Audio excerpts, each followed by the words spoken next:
Hello, everyone. I would like to take this opportunity to sincerely apologize for a statement that I made yesterday at my town hall.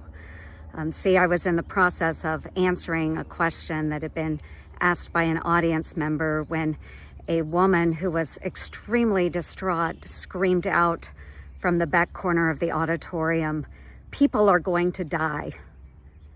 And I made an incorrect assumption that everyone in the auditorium understood that, yes, we are all going to perish from this earth. So I apologize.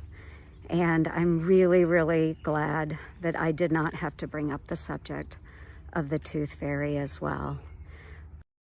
But for those that would like to see eternal and everlasting life, I encourage you to embrace my Lord and Savior, Jesus Christ. Senator Joni Ernst posted that non-apology while strolling through a cemetery, because she wants you to know that she's a piece of trash. And in case you missed it, this is the hateful answer to Americans that'll die if their tax cut bill that kicks Americans off of Medicaid for the rich passes. 1.4, they are not eligible, so they will be coming off. So people are not, well, we all are going to die. So for heaven's sakes, folks, okay, no, but what you don't want to do is listen to me when I say that we are going to focus on those that are most vulnerable. Senator Ernst feels empowered to look down on the people that she's supposed to represent and mock them while talking about the tooth fairy, because Donald Trump won't pat her on the head if she doesn't mirror the disdain that he has for the country that he's only interested in looting.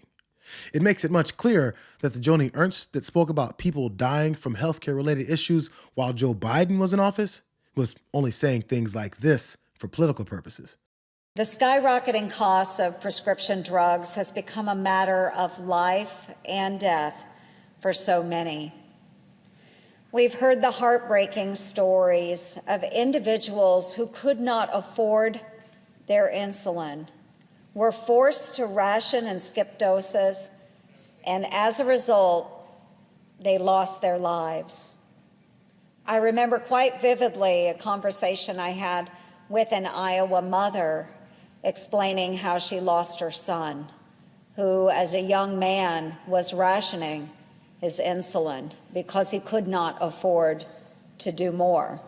And Iowans have been very clear with me where they stand on this issue. They want to see us come together to advance solutions that drive down those drug prices. When she didn't have the comfort of a like-minded dictator in the White House, she was much more concerned about coming off as if she gave a damn about Americans' lives. She's a pretty clear example of the kinds of elected officials that wore this mask of concern and reverence for their jobs of representing the people. But once they feel that they no longer have to, they just show that it was always about money, power, and control. My name is Harrison Cass. I'm a former naval line officer. I'm a retired school superintendent living in Waterloo, Iowa. We clearly have, and this is already in place, we clearly have a president who is destroying the federal government. Yes. The destruction of the checks and balances that the president has already put in place. He's fired inspector generals. He's fired the leaders, any leader of the federal government that disagrees with him on any political notion. He is fired, and he's even pursuing lawsuits against those who lawfully acted and challenged him in the past when he was trying to overthrow the government. Yes. Now he has taken over the government. And he's been very clear about it. He's been good about it. In 4 months, he's made it into a dictatorship. And the worst thing is the Senate and the House of Representatives have been rendered useless. Are you afraid of Trump? Are you corrupt like Trump? Or are you just at the point you don't care anymore and that's why you don't do anything? Politicians that are drunk off of power and a feeling of invincibility get offended by their constituents that demand that they actually follow the empty rhetoric, about freedom, opportunity, and representation. They know that they only say that stuff to fool voters into supporting them in the first place. But when they expect it to be put into action, their superiority complex pops out. Obviously, I don't agree, because I don't think our country is being destroyed. On the other hand, I see the country is being with the federal government, and because I've worked on these squeal issues for so long, I'm not squealing, ma'am. It's the Doge efforts we're going through. Why was our federal government? It's chaos. It may be chaos to you, but we do have to get back to a semblance of what our country was founded for. So we are $36 trillion in debt.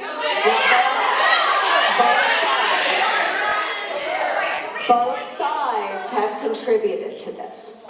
But when does it end? When does it end? By the way, she never answered the question about why she's comfortable with Donald Trump's illegal actions and violations of the Constitution and separation of powers. She just leaned on claiming Doge was fixing the government when it's been clearly revealed that Elon Musk spent more than he claimed to have saved, resulting in a physical fight, by the way, with Scott Bessent over his failures. But it really shouldn't come as a surprise, because Joni Ernst showed us in 2020 during a debate with her Democratic challenger that she doesn't know or really give a damn about the predicaments of the people of her state, really, or the country. She's always been this way. Teresa Greenfield, you answer first. What's the break-even price for a bushel of corn in Iowa this week? Well, a bushel of corn's going for about $3.68 today, $3.69, and break even really just depends on the amount of debt someone has. I suspect there's farmers that are breaking even at that price. However, if their yields are down 50%, that's certainly not going to cover it for them.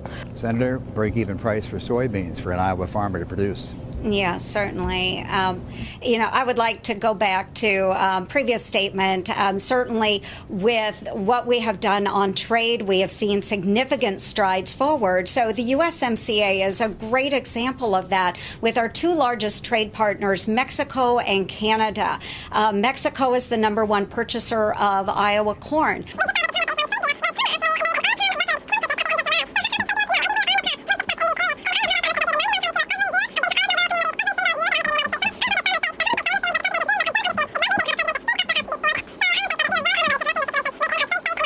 Republican Senate and a Republican in the White House.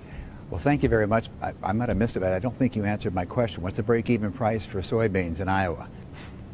You grew up on a farm. You should know this. I think you had asked about corn, and it depends on. I asked her corn. It depends on what the inputs are, but probably about $5.50.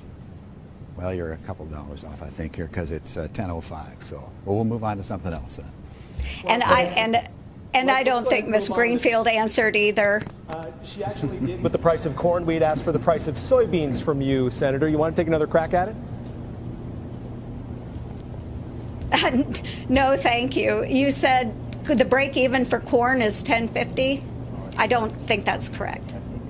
Right, that would have been for beans. Ron's question was soybeans or maybe to you, I'm not Ms. hearing. Greenfield, to corn to Ms. Greenfield. You see, these kinds of politicians know that more people are waking up to the game that they've been playing on voters for decades. But when you look at their attitudes that they're flippantly showing to us, it's pretty obvious that they think it's too late for there to be any consequences. They really think that they've got their king, who's given them protection from any kind of accountability.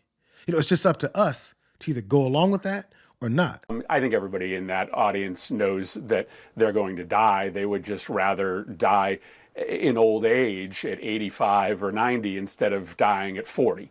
And the reality is that when you lose your health care, you are much more at risk of early death. And when rural hospitals close because of this bill, when drug treatment clinics close in Iowa and rural America because of this bill, more people will die at a younger age. So the reality is this bill is about life and death. And for what? I mean, I guess that's the problem here for many of us, is that they're cutting Medicaid, throwing 15 million people off their health care in order to fund a tax cut for the super wealthy and for corporations. That is just fundamentally immoral. It's immoral and it's unethical. I don't understand why they're doing it, except that Donald Trump only really knows billionaires. He only knows corporate CEOs. And so his instructions to Republicans are reward them, help them, and no one else. I wish Joni and others saw the immorality of what they're doing.